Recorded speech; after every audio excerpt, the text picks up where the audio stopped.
live. Yeah, yeah, we going live. Hey, hey, we going live. Yeah, yeah, we going live. Yeah, yeah, we going. Yeah, yeah, we going. Yeah, yeah, yeah, we going live. From the 50-yard line, we going live. From the 50-yard line, we going live. From the 50-yard line. Hey. All right, now let's keep it in the NFL. Okay. They are trying to ratify this new CBA, or excuse me, for those of you who don't know what a CBA is, it's the collective bargaining agreement, and it's between all of the players of the NFL and all of the owners, and they have to agree to certain terms about how the NFL is going to operate. Right. Some of the top points of this CBA, and I wish I can't find this anywhere, and it's probably because the NFLPA doesn't want to put out what they don't like about the deal. Okay. But some of the things that I found is that the owners want to expand from a 12-team format, which they have currently, to a 14-team format. Right. 17 from each conference for the playoffs. Right. With only the number one seed receiving the first round bye. Right. In addition,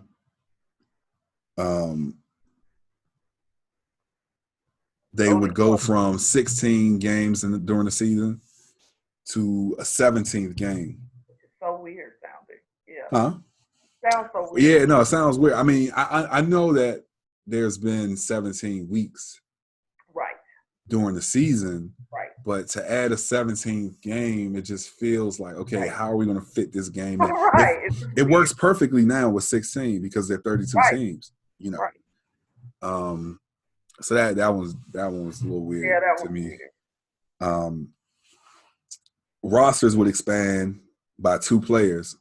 So it'll go from a 53-man roster to a 55-man roster with 48 players able to dress on game days as opposed to the 46. Right. The practice squad size will rise from 10 to 12. Right. Then eventually to 14. Okay. The minimum salary for rookies would raise by $100,000. Yep. In 2020 if it's ratified. The players, they get to smoke weed. The marijuana is a big one. Which it appears is the biggest, issue for players, which I don't get. Right. Because about 80 to 85%, maybe even 90% of these players who are voting on this contract voted to be retired by the time it ends, huh? They voted to want to smoke? Well, this is what the NFLPA put in the contract as one of their points. Okay. Less testing for marijuana. Another part of this, huh? There's a few other things too.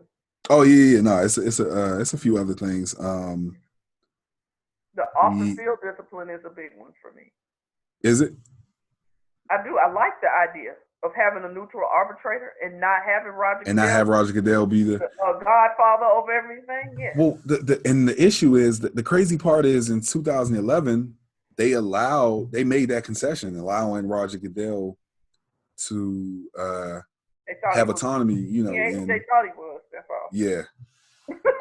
Another big one is that it goes from 46% of the revenue the players get to 48% if they don't agree to the 16 game, and 48.5% if they do agree to that 17th game. Interesting. So you're trying to bribe them at this point. Yes. Okay. One of the things I didn't know though, and shout out to Shannon Sharp. Uncle Shannon is what I call him.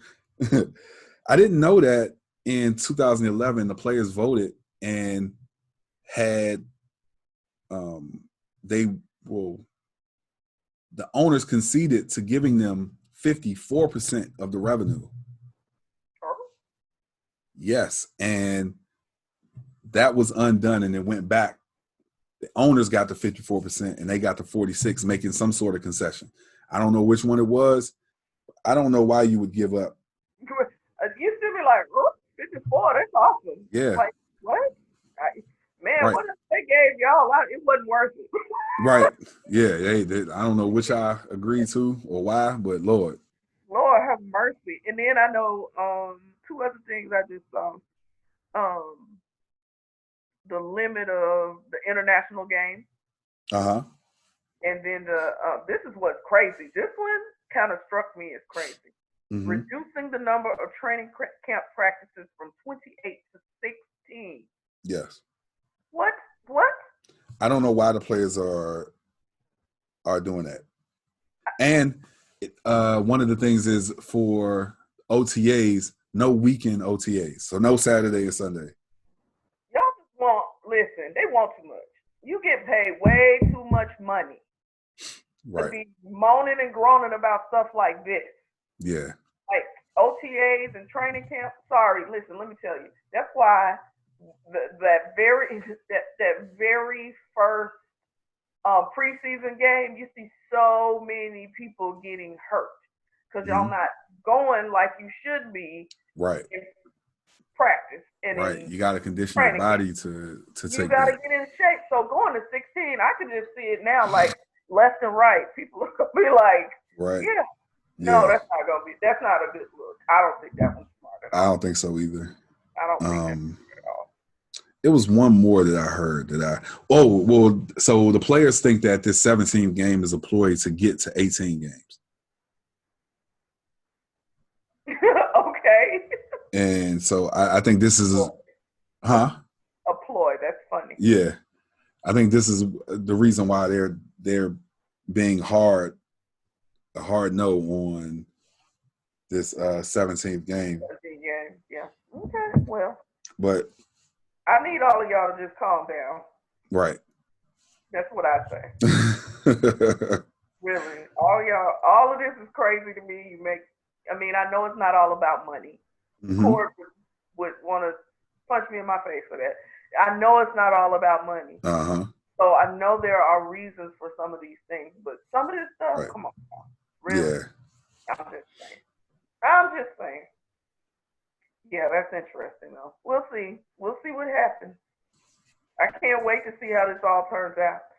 Yeah, me either. I don't I'm remember anxious to them see. having this many big, like, I may have just not been paying attention as much, but I don't remember them having this many things on the table that were so antagonistic. Like, you know what I mean? Like they're sitting on such opposite ends. I don't remember that. Well, I think there were some big issues. I think universal health care for the rest of their lives is the issue that they probably should fight harder for. You think? But the owners have not been willing to make any concession on.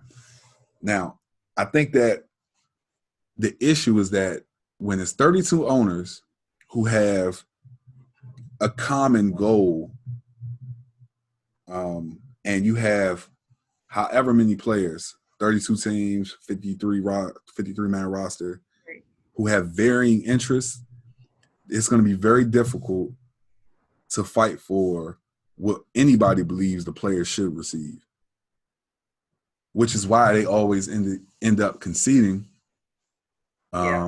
whether it be in 87 when players crossed the picket line or in 2011 when players just kind of gave in to because they didn't want to miss any more game. Right. I mean, they didn't want to miss any game checks. Right. Mm-hmm. So, yeah. Yeah. Hopefully they get it to a point where, you know, the players can live with it and they're just not accepting anything. Right. Don't settle. Like, I know the word they use, settle, but don't settle. Like, don't let it be that it's just, I agree. I hope that they stand their ground, basically. Right. Yeah. We'll see. Well, I just thought it was interesting. I thought this was some of the stuff is crazy, but yeah, it is what it is. We'll see how they all shake out. And, you know, I'm always talking about that whole dynamic of the owner versus the player and just how it's almost like society. Really watching football and the dynamics in football is almost like watching a segment of society. And how it's a upfront look at how race relations are. Yes. You know what I mean? So, yeah. Now put the cameras on me, put the cameras on me, put the cameras on me, put the cameras on me, put the cameras on me, put the cameras on me, put the cameras on me, put the cameras on me.